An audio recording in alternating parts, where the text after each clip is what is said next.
Confucius. You definitely know that name.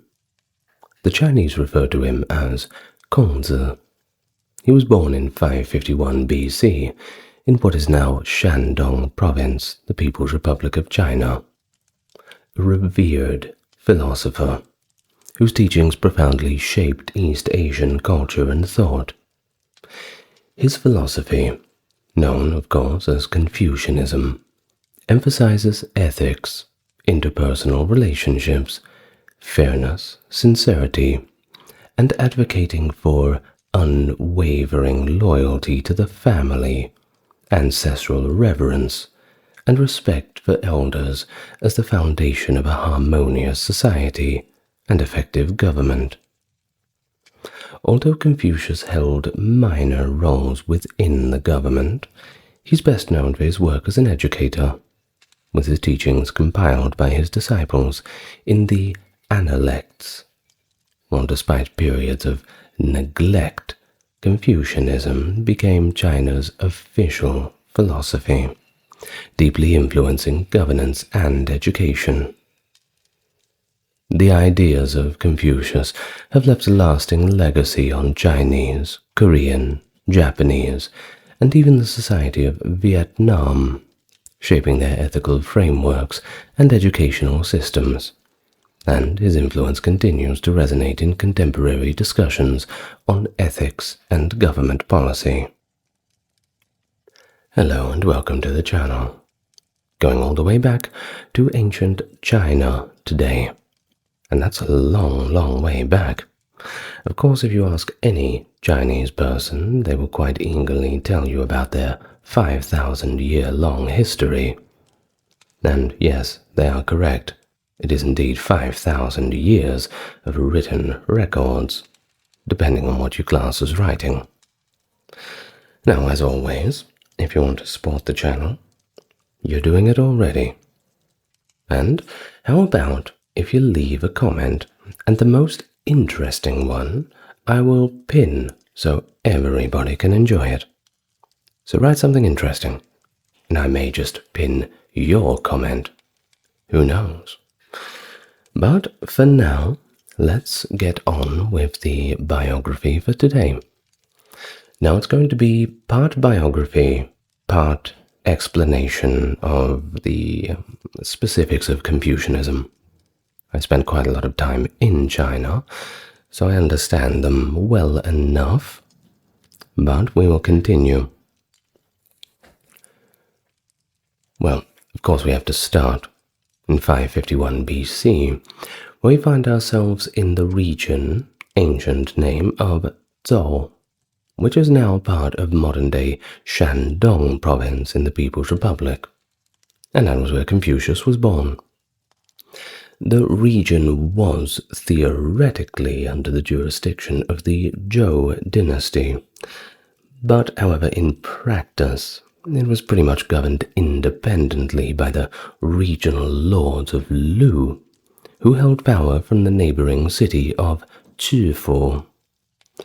Now his father, Kong He, also known as Shuliang He, held the position of an aged commandant in the Lu garrison.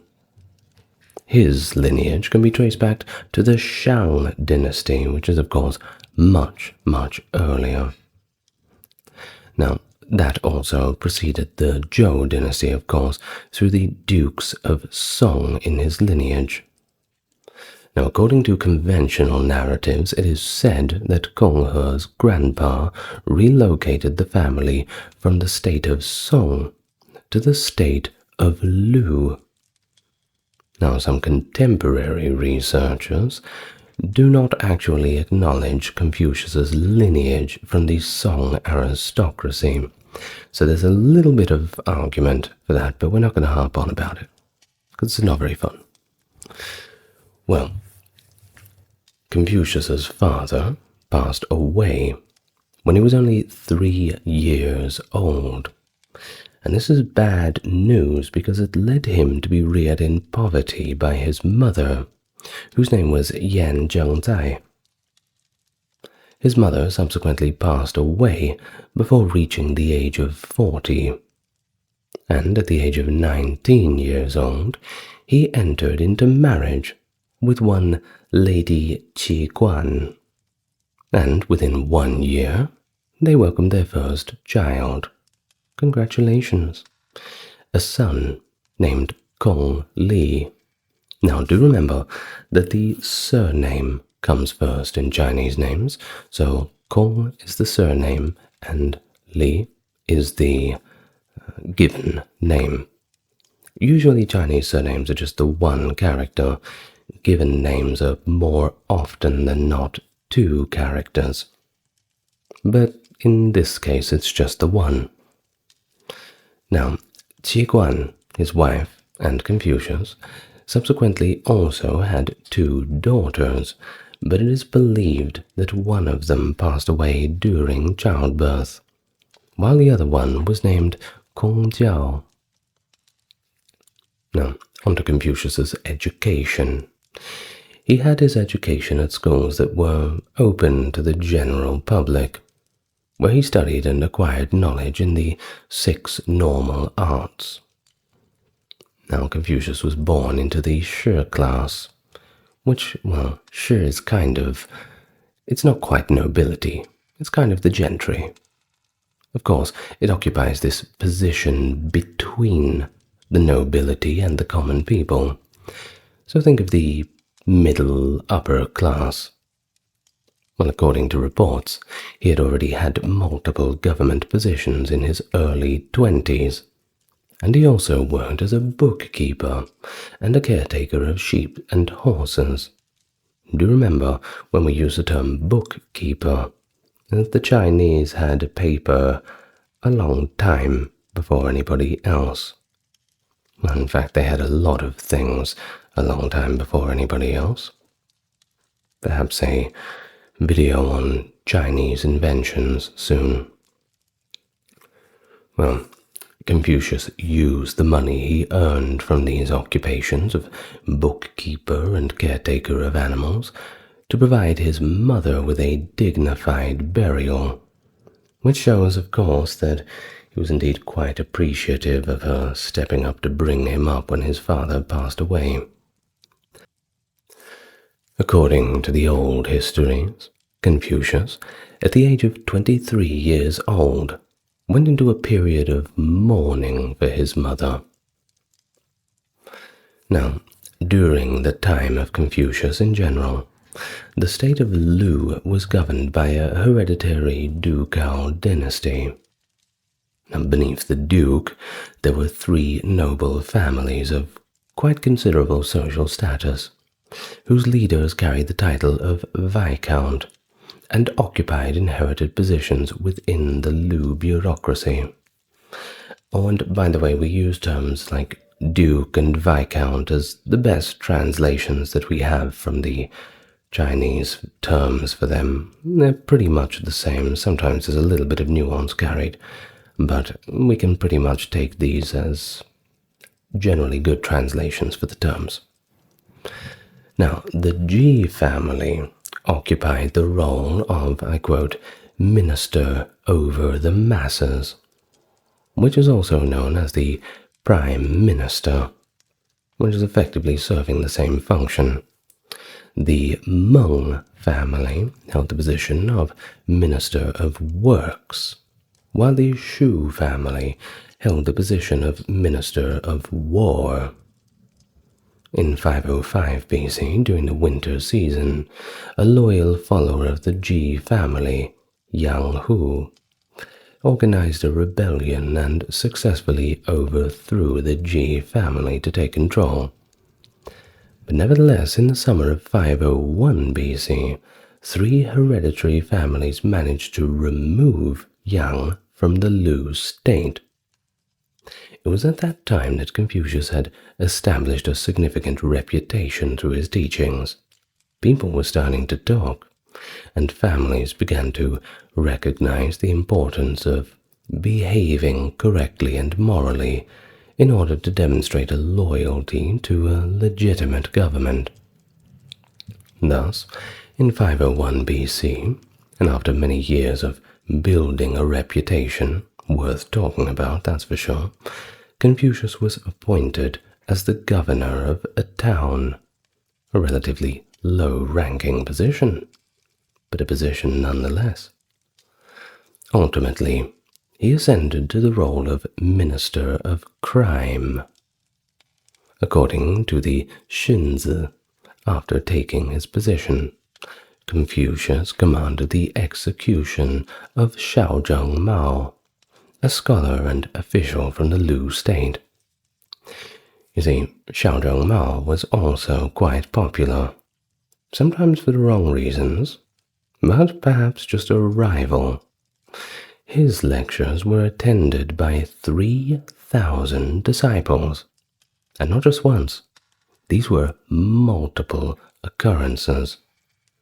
Of course, Shandong Mao was charged with 5 different offenses, all of which carried the penalty of execution. Hard to get away with that. But what exactly were the offenses? What was the rap sheet on Mr. Shandong Mao? Well, it included concealing malevolence, exhibiting skillful deceit, displaying persistent anomalous behavior, the knowledge of peculiar facts, and demonstrating kindness towards wrongdoers. I mean, they all sound a little bit open-ended, don't they? Kindness towards wrongdoers. Perhaps we can put that down to perhaps harboring wanted criminals, maybe. Exhibiting skillful deceit. Shoddy business dealings, perhaps. But extensive knowledge of peculiar facts. Well, I think that anybody who watches this channel would be locked up and the key thrown away for that. Be careful out there. Well, after all this was all done, and also rest in peace, Shandong Mao, Confucius aimed to restore the power of the state to the duke by demolishing the defenses of the entire city, which were controlled by the 3 influential families. Well, by adopting this approach, he could construct a government with a more centralized and easy-to-control authority. But nevertheless, Confucius exclusively depended on diplomacy due to his lack of personal military jurisdiction. A man of words, not of swords. What, were you expecting him to gather an army? Well, in 500 BC, the following year, Hou Fan, the governor of Hou, staged a rebellion against his feudal lord from the Shu family. Despite the fruitless attempts of the Meng and Shu families to besiege Hou, a loyal government official joined forces with the people of Hou and compelled Hou Fan to escape to the state of Qi. The circumstances may have been advantageous for Confucius, as this probably enabled him and his followers to persuade the aristocratic families to actually destroy those defenses. Well, after a year and a half, Confucius and his followers managed to persuade the Shu family to demolish the walls of Hou, the Ji family to demolish the walls of Bi, and the Meng family to demolish the walls of Cheng.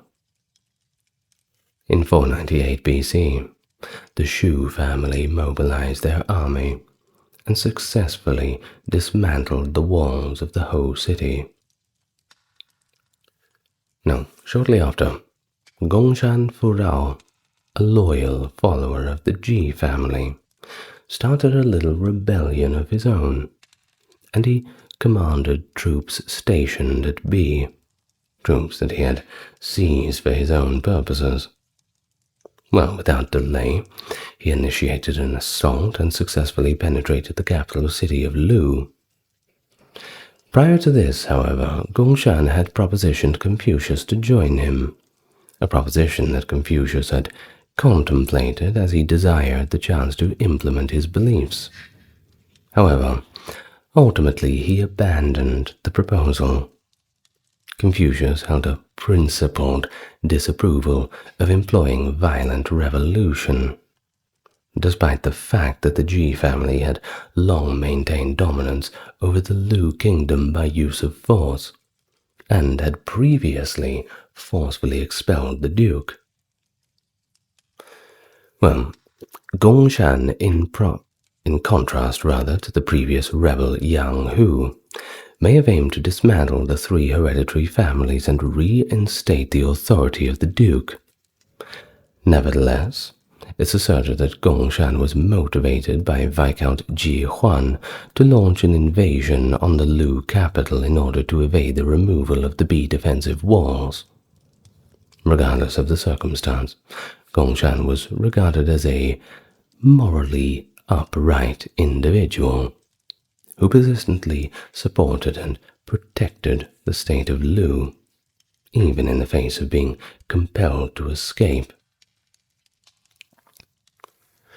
Well, amidst the uprising led by Gongshan, one Zhong Yo successfully maintained the presence of the Duke and the three Viscounts of the royal court. Zhong Yo, who was a disciple of Confucius, was appointed as governor by the Ji family, by the arrangement of Confucius himself. Well, upon learning of the raid, Confucius implored Viscount Ji Huan to grant permission for the Duke and his court to seek refuge in a fortified area within the palace premises. Afterwards, the leaders of the three families and the Duke withdrew to Ji's palace complex and climbed the Wuzi terrace. Confucius commanded 2 commanders to spearhead an offensive against the rebels. One of the 2 officers was a retainer of the Ji family, yet they were compelled to obey the instruction in the sight of the Duke, Viscounts, and court. The insurgents were relentlessly pursued and ultimately vanquished at Gu. Right after the rebellion was crushed, the Ji family completely destroyed the walls of Bi city. Now, the assailants withdrew upon understanding that they would need to assume the role of insurgents against the government and their ruler. The actions of Confucius had led to the unintentional rebellion of the Bi officials against their own lord. Didn't see that one coming. Thus, forced Viscount Ji Huan to either dismantle the walls, as they could have sheltered these rebels, or admit to instigating the event by acting against the proper conduct and righteousness expected of an official. Well, the incident reveals quite a bit of prescience, we'd say, from Confucius, and also his pragmatic political skills and understanding of human nature. Well, when the moment arrived to disassemble the city fortifications belonging to the Meng family, the governor displayed hesitance towards the idea of demolishing the walls, cold feet when push comes to shove. Of course, with everything going on around him, you can't really blame him for not wanting to have a little bit of protection. Well, he did successfully persuade the leader of the Meng family to refrain from carrying out this dismantling. Now, according to the Zuozhuan, the old historical record, the governor cautioned against completely destroying the walls of Chengtu, as he believed it would make the city susceptible to attacks from Qi and result in the downfall of the Meng family. Despite Viscount Meng Yi's assurance of non-interference, he reneged on his previous commitment to remove the barriers. Now, in 498 BC, Duke Ding of Lu sent an army to besiege Zheng with the intention of completely destroying its walls. Unfortunately, he did not get very far.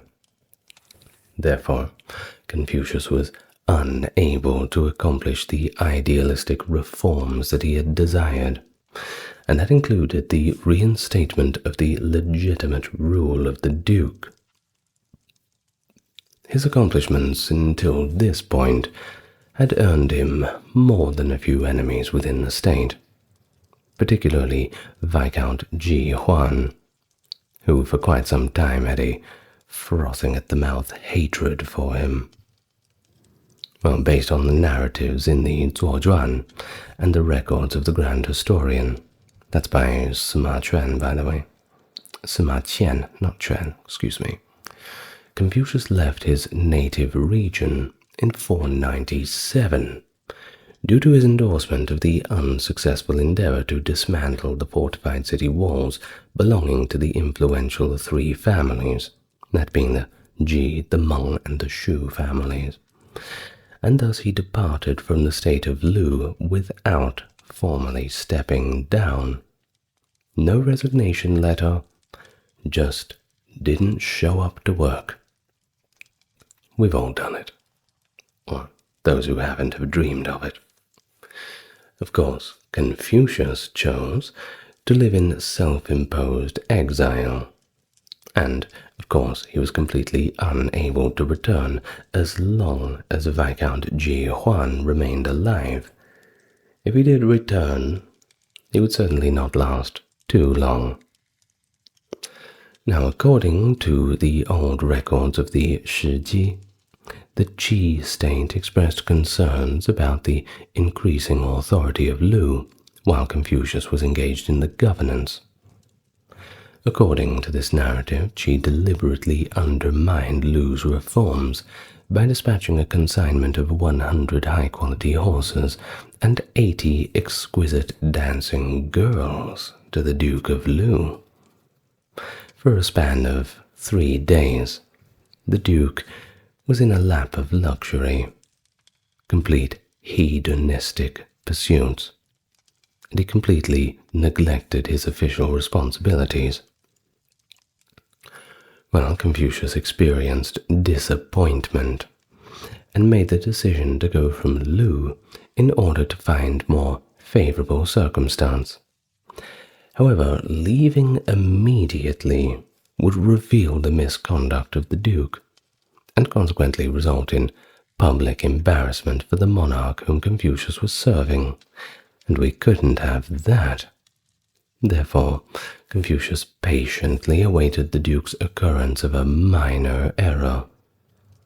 Shortly thereafter, the Duke failed to fulfill his customary obligation of sending a share of the sacrificial meat to Confucius. That was his opportunity, and he seized upon it, deciding to resign from his position and completely depart from the state of Lu. Now, that is the story according to the Shiji. Well, following Confucius's resignation, he seems to have embarked on a journey around the principality of the kingdoms of northeast and central China. Now, at the time, and of course, the names are completely different now. It's all completely different now. But at the time it was Wei, Zheng, Cao, Chu, Qi, Chen, Zheng, and Cai. I can't remember the exact pronunciations, but I believe that's correct. Now, he also made an unsuccessful attempt to travel to the Jin state. He presented his political convictions in the courts of all of these states, but unfortunately they were not put into practice. A little too ahead of his time, I'm afraid. Now, according to the Zuozhuan, the Confucius, at the age of 68, went back to his hometown in Lu in response to an invitation from Ji Kangzi, the principal minister of that state. Now, back to the records of the Shiji, it is shown that he dedicated his final years to instructing a large number of students, reportedly more than 3,000 of them. And among them, there were about 75 exceptionally skilled disciples who achieved mastery. Meanwhile, Confucius devoted himself to the transmission of ancient wisdom through the act of composing or revising the 5 classics. He occasionally served as a a consultant of sorts to various government officials in Lu, such as the aforementioned Ji Kangzi, providing guidance on problems related to governance and crime, because do remember, that was his original position, the Minister of Crime. And, well, it leads us to the end of his life, where he passed away around the age of 71 or perhaps 72, reportedly due to natural causes, after being deeply affected by the deaths of his son and favorite students. He was interred on the riverside of the Sishui River, situated north of Jufu City in Shandong Province. The burial of Confucius, initially modest in size, saw several expansions by monarchs during the Han dynasty. Concurrently, the cemetery of Confucius spans an expansive 183 hectares and contains over 100,000 tombs, all of which belonging to the ancestors. Now, it's also been recognized as a UNESCO World Heritage Site due to its significant cultural and architectural significance, and it's among very many World Heritage Sites in Shandong. I believe there's a map you can find of all the different UNESCO World Heritage Sites. There's quite a few of them in China. Well, it's a very large country, so I suppose that's only natural. Now, with the life of Confucius out of the way, he's of course remembered for his works. Now, when I say his works, perhaps when I say his words rather than works, which were of course written down by his disciples and organized into a book called the Analects of Confucius.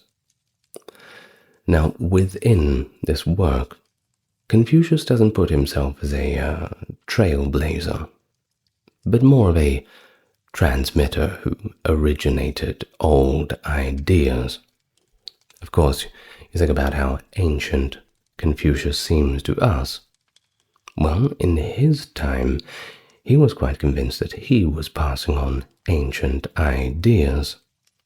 That just goes to show you how far this all goes back. Now, that being said, there are universal truths, this universally preferable behavior that seems to run through most philosophies, most religions, and different spiritual movements. Of course, that being the golden rule, which we will get to. Now, there is a significant emphasis within the Analects on the significance of study, with the Chinese character for study, that being xue, serving as the opening symbol. Well, instead of attempting to construct this systematic or formalist theory, Confucius seems to encourage his followers to fully comprehend and internalize the ancient classics, understand them, and have a deeper understanding of pretty much everything else. It's kind of like saying an understanding of the classics is the foundation on which all virtue is built. Well, by engaging in profound contemplation and extensive study, they would be able to establish connections between contemporary moral dilemmas and historical political occurrences, or past emotional expressions of ordinary people and the intellectual musings of the nobility, which is found in the poems of the Book of Odes. Now, while there are some individuals in China who practice Confucianism as a religion, there is an argument that, well, its principles are secular, at least in their main nature, and that it is more accurately described as a system of secular morality than of a spiritual movement or a religion on its own. Kind of like Taoism. Now, if you know anything about Taoism, there seems to be two threads of Taoism. the spiritual Taoism and the practical Taoism. More people follow this practical, philosophical Taoism, just as they do with the Confucianism.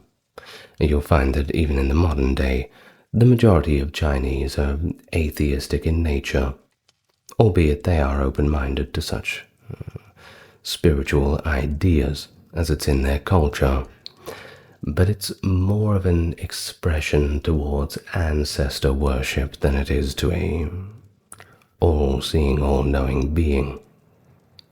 And then we have different classifications with demonology in the Asian traditions, especially Chinese traditions. Well, that's really a different video I should do on that. Well, either way, I digress. The advocates of religious Confucianism contend that although Confucianism's doctrines are secular in essence, that they're actually rooted in a strong religious world view. Well, Confucius was mostly regarded as a humanist rather than a spiritualist. And while he did discuss the afterlife, albeit briefly, and had thoughts on heaven, he did not provide clear answers on these subjects. Additionally, he showed very little interest in spiritual concerns that are typically considered important in religious thought, such as the nature of souls. Well, he may have emphasized the importance of personal exemplification over the clear norms of behavior as one of his most profound teachings. His ethical teachings seem to have prioritized personal development, the imitation of role models, and the acquisition of discerning judgment rather than mere understanding of regulations.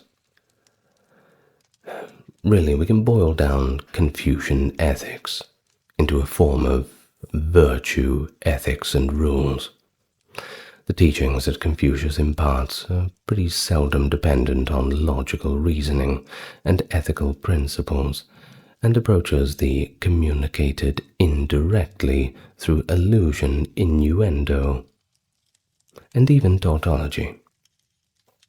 Now, in order to comprehend the teachings, it's necessary to carefully analyze and consider the surrounding circumstances. Of course, I mentioned this golden rule before. Now that is, treat others how you'd want to be treated. Right? So effectively, in Chinese we say, 己所不欲，勿施于人. I believe that's the saying. So just don't impose upon others what you wouldn't choose for yourself. And it pretty much comes down to that. And that is not just within the realm of the one Confucian philosophy. Like I had mentioned, we're talking about a thread that goes to pretty much the majority of world religions, world philosophies. It's a pretty good rule. That's why it's golden. Now, the values of sincerity and the cultivation of knowledge are frequently discarded in Confucian ethics.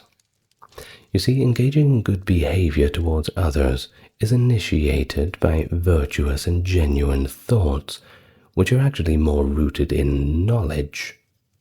An individual with a morally upright character, but lacking knowledge, is prone to being corrupt.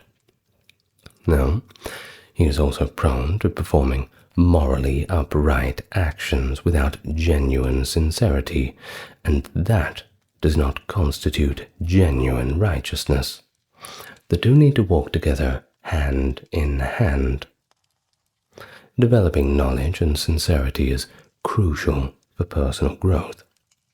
An exemplary individual values learning simply for the sake of learning, and righteousness simply for the sake of righteousness.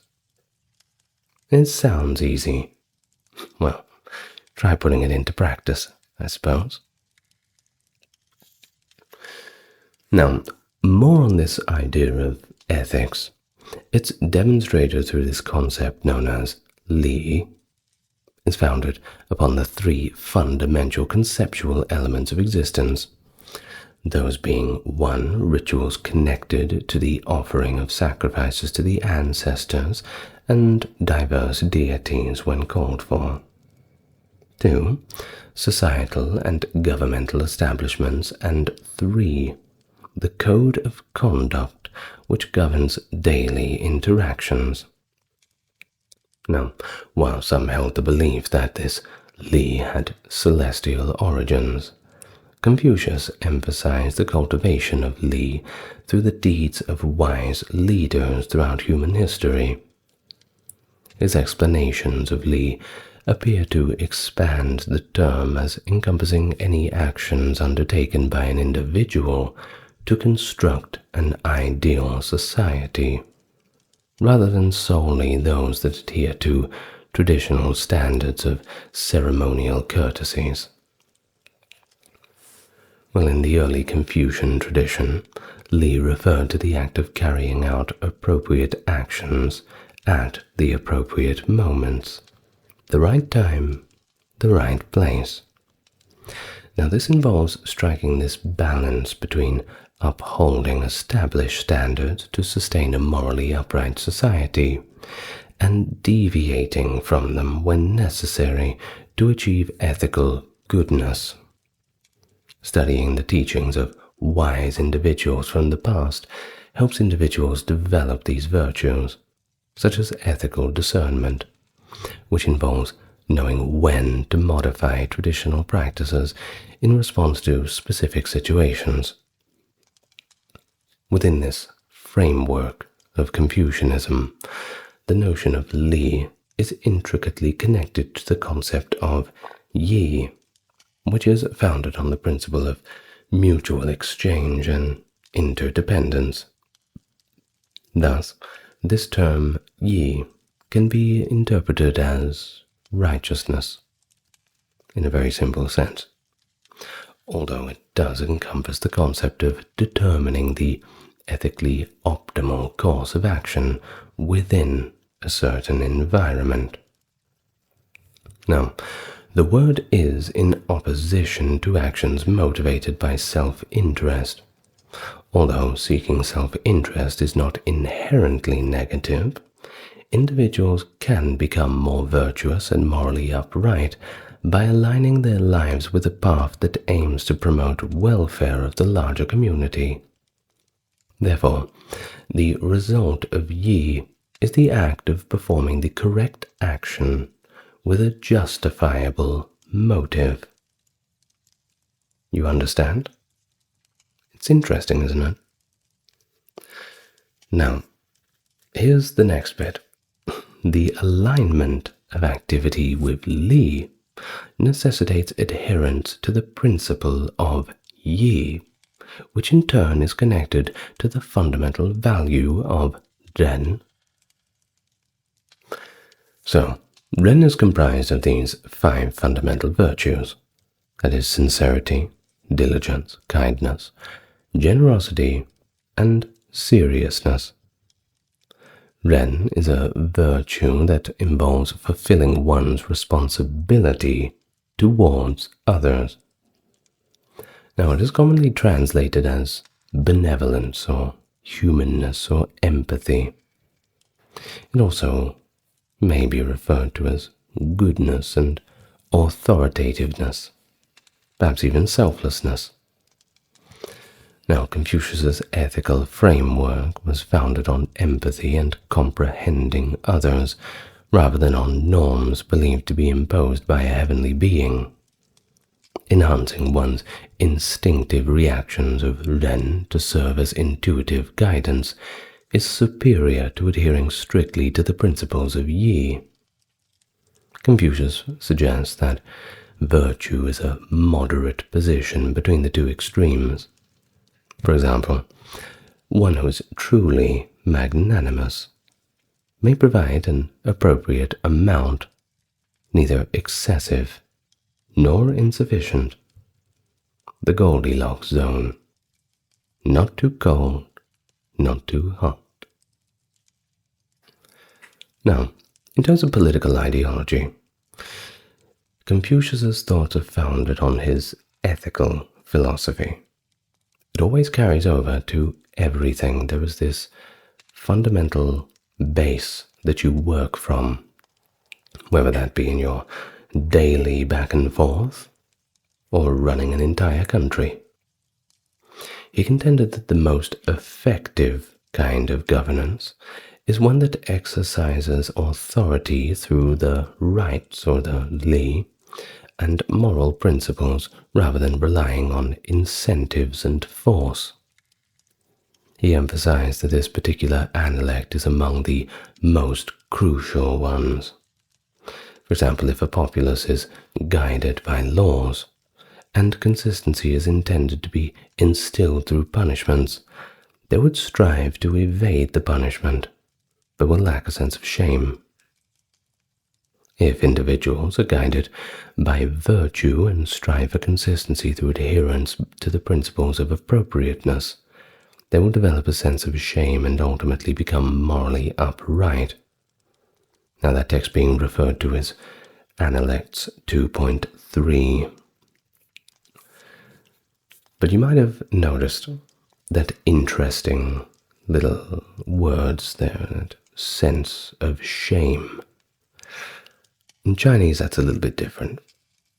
It more so refers to this internalized sense of obligation, which is, well, it's something that is just so deeply ingrained into a lot of Asian cultures that it's very easy to witness it in action, but it's not very easy to explain it in words.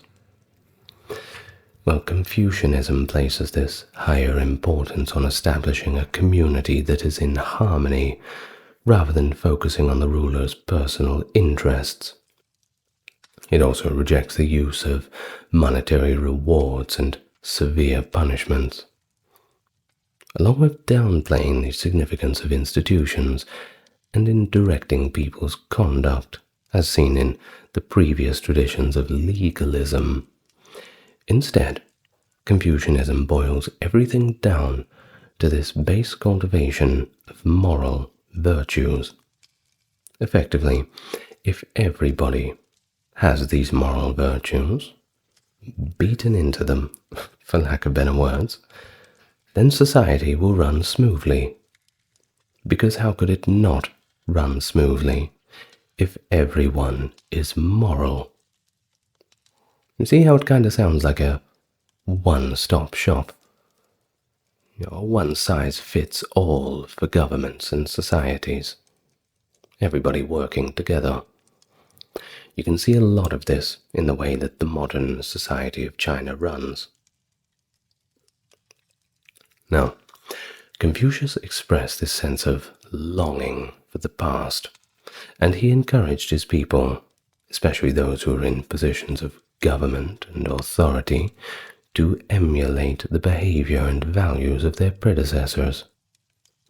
Amidst the periods of discord, turmoil, and ceaseless conflicts among the feudal territories, Confucius's objective, his main one, was to reinstate the mandate of heaven as a means to unite the world, the Chinese term being tianxia, which is all under heaven. Of course, this word tian is not quite in the sense of our heaven in a Judeo-Christian sense. It's a little bit different, but it basically just means everything under the sky. So reinstate the mandate of heaven, which is effectively this divine right of rule, and bring about tranquility to all under heaven and affluence for the entire populace. Confucius is commonly regarded as a strong advocate of conservatism due to his belief in restoring this well-structured society of the past. However, a more detailed examination of his ideas reveals that he strategically employed and modified traditional institutions and rituals to advance his own agendas. Now, this political agenda aimed at resurrecting a centralized monarchy whose rulers would ascend to power based on their moral virtues rather than family lineage. And honestly, it's hard to argue against that. But then again, who decides what is moral? Who decides what is virtuous? Perhaps something moral to you is very immoral to somebody else. How far are we going to go with this? We're talking about getting this base of morality from a study in the classics. Then, in that case, it's moral to study. It's moral to engage in this self-improvement. But what happens when you're tired? What happens when you want to rest? Have some balance? What happens when you want to order the large pizza and sit on the couch watching television? Are you immoral? And what's the punishment for immorality? Well, moving on. Of course, I would never eat an entire large pizza on the couch. Well, back to these rulers, who of course were expected to act within these confines of the morality set by the Confucian philosophy. They would be dedicated to their subjects, actively pursuing personal and societal excellence. Instead of enforcing good conduct through legislation and regulations, such a ruler would simply transmit their own values to the people. The people would see their ruler acting in such a virtuous way, and they would say, "That's the ticket. That's what I want to be." A role model, a leader to follow. It would be nice to have a few of them, wouldn't it? Now, Confucius advocated for a government that was led by such a virtuous king, but he also included many measures to restrict the authority of rulers. Now, he advocated for the expression of truth via words, emphasizing the utmost significance of honesty. The truth must always be accurately conveyed, even through one's facial expressions. Confucius stated that the effective leadership entails leading by example, but it's not what you say, it's also what you do, rendering explicit directives more or less superfluous, since others will naturally emulate the virtuous behaviors of their master. When examining the connection between a monarch and their subject, or a parent and a child, this sort of thing, he emphasized the importance of showing proper deference to those in positions of authority. This required subordinates to inform their superiors if they believed the superiors were pursuing an incorrect course of action. Confucius advocated for leading through exemplification, asserting that when one governs effectively, the use of coercion and penalties and punishments effectively becomes unnecessary. And thus, he strongly advocated for the incorporation of music inside rituals in ceremonial contexts too. Li Zheho stated that Confucianism is founded upon the concept of rituals, and rites act as the initial stage for every individual, enabling their human nature to align harmoniously with reality through these sacred social functions. According to Confucius, music represents the harmonizing of the celestial and terrestrial realms, while rituals symbolize the order of the celestial and terrestrial realms. Hence, the utilization of music in rituals establishes the structure that enables civilization to thrive.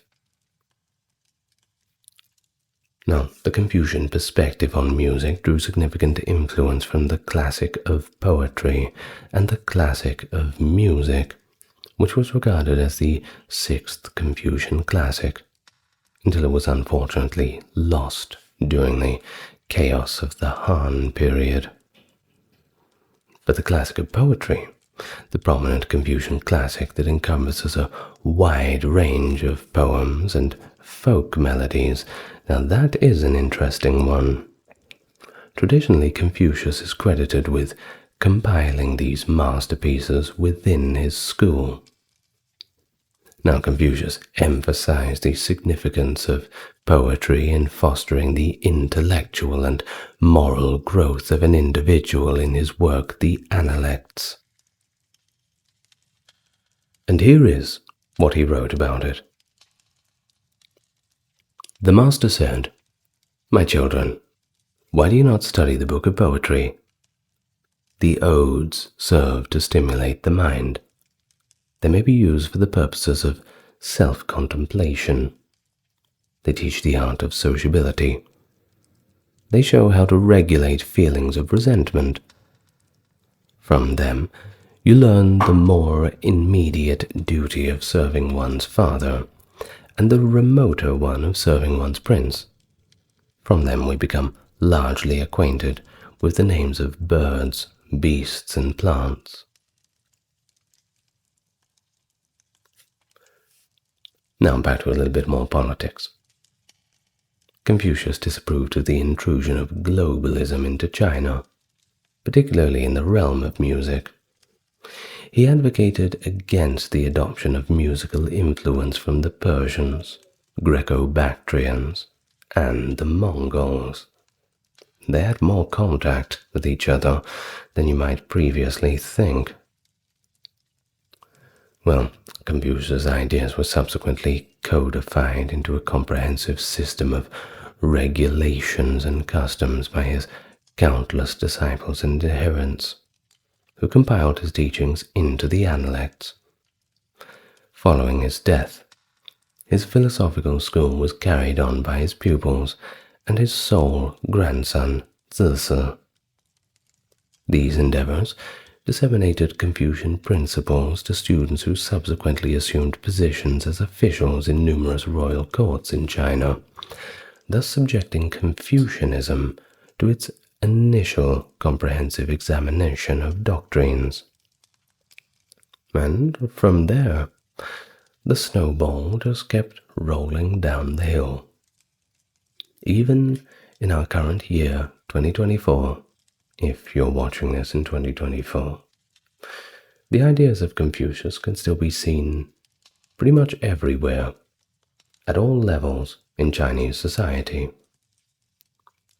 Everybody knows about it.